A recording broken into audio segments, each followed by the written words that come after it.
Yordania, Mesir, UAE, Qatar, dan Prancis mengirimkan bantuan ke Palestina melalui jalur udara. Warga Palestina saat ini tengah terkepung dan menghadapi kelaparan parah di tengah pembatasan pengiriman ke seluruh Gaza. Yordania, Mesir, UAE, Qatar, Prancis mengirimkan bantuan melalui udara kepada warga Palestina. Warga Palestina saat ini terkepung dan menghadapi kelaparan di tengah pembatasan pengiriman ke seluruh Gaza.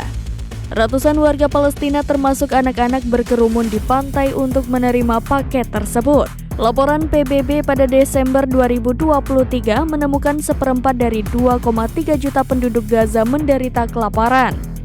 Dalam himpitan kesusahan dan kelaparan, warga Gaza masih bisa bersorak gembira bersukacita menyambut datangnya hidangan dari langit. Bantuan lewat udara sulit dilakukan.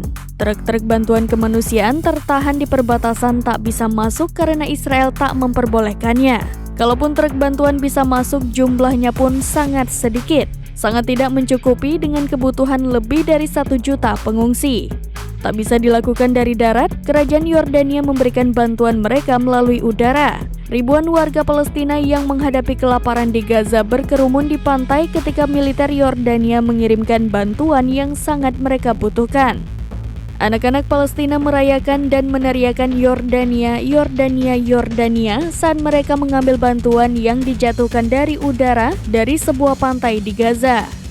Pada hari Senin, Angkatan Udara Kerajaan Yordania melakukan operasi penerjunan udara terbesar sejauh ini sejak Perang di Gaza dimulai. Mereka mengerahkan 4 pesawat C-130 untuk terjun payung. Bantuan kemanusiaan ke 11 lokasi di sepanjang pantai Gaza.